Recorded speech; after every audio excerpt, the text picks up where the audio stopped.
dumating na ngayon ang ating pangatlong low voltage disconnect guys, itong MH-609. Okay, so ang kapangitan sa mga packaging, karamihan sa mga seller, wala ng mga karton. Ayan, diretso na, pouch, tapos ito ng plastic ng ating LVD or low voltage disconnect. Okay, so pangatlo na siya kasi akala ko talaga sira yung mga LVD na dumating. Kaya ito na siya. I-test muna natin guys. So supposed to be yung ating isang module na ito is mula sa battery. So ito. Mula sa battery ito. Dito tayo mag-adjust ng voltage. For example, low bat or high voltage yung ating battery. Okay, so dito naman sa ating LVD guys, is tignan nyo sa likod, meron diyang voltage in tapos voltage out. So wag kayong magkamali kasi stricto sa polarity yung ating module. Okay, so insert mo lang guys tapos i-plug in mo yung uh, automatic na yan. I mean, automatic na yan kapag battery yung dinirect yung voltage in galing sa battery, automatic na yan mag-light yung LVD. So mag-reading na siya kung magkano yung voltage ng ating battery. Ayan. Alright, so akala ko talaga guys noon nasira itong ating LVD, no?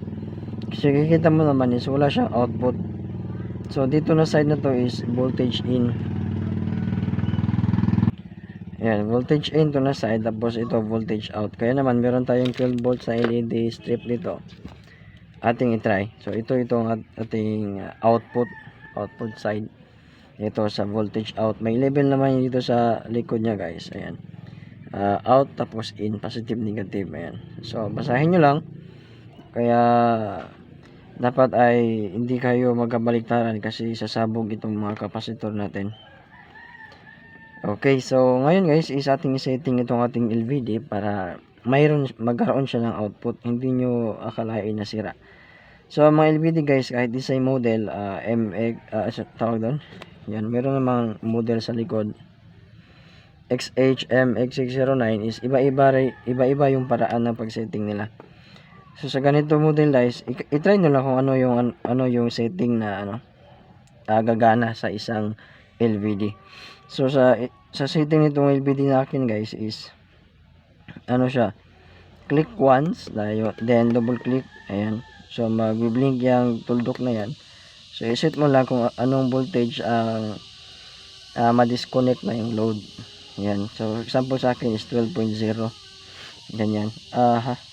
So for example guys is yung battery natin is na siya, taasan natin ng voltahe. For example 12.3. ayan, 12.3 ganyan. So for example yan yung voltage natin. So low voltage disconnect kapag nalubat na yan. So iset mo sa 12.0, one click tapos double click. Ayan, so set natin sa 12.0. So meaning 12 volts, ma-disconnect na ang load.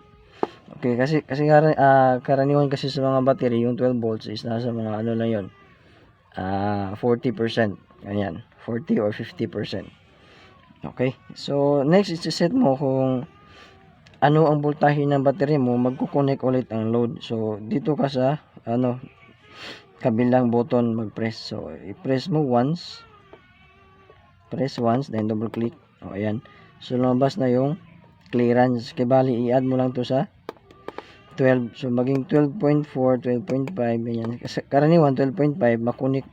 Hayaan mo lang para ma-save. Ayan. So kapag ang voltage is maging 12.5, reconnect ulit yung ating load. So tignan natin disconnect 12, reconnect 12.5. So 12.4 yung ating voltahe. For example ng battery, ayun, tuloy-tuloy ang charging ng battery natin. Pagtaas ng voltage, ayun, 12.5.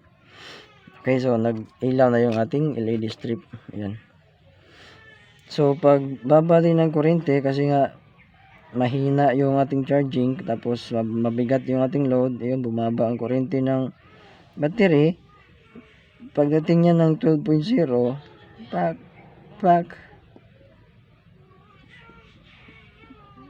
ayun, disconnect yung ating load. So yun yung function ng ating LVD guys. Meron pa tayong ibang model ng LVD dito. Para sa akin mas maganda, mas dali itong i-setting, no. So mamaya na ito sa next video. Yung ibang model ng LVD guys, ito ganitong model din. Ang pag-setting niya is ilong press mo lang to. Ayan. So dapat sa pag long press mo itong button na dito is ano siya, magbi-blink na siya. Sa akin is kailangan mo i-release bago siya mag-blink. So hindi siya gagana sa ganun na paraan. So ang gagana sa kanya is press once then double click. Ayan, so yan yung gagana sa kanya. So yan yung ginagamit ko. Okay, so that's it for this video guys, and hopefully is may natutunan kayo, and don't forget to subscribe. So kung meron pala kayong katanungan, gusto nyo magsimula, beginners ka, gusto nyo magsimula sa solar energy, is meron tayong video guys, mahaba lang yun para ma-explain ko talaga kung paano siya yung sistema ng connection, tapos yung paano dumadalo yung kuryente natin from panel to loads. Ayan. So ngayon is dito na tayo, isa-isahin natin yung mga components kung paano i-setting. So ang kagandahan nito, meron na tayong mga customized na low voltage disconnect para hindi ma-over discharge yung ating mga battery. Kasi yung over discharge ng battery is makakasira. Kaya ayun. So ito na, next video natin is ito namang isa na model ng LBD. Okay? So see you next time, and thank you para sa ating mga bagong subscriber.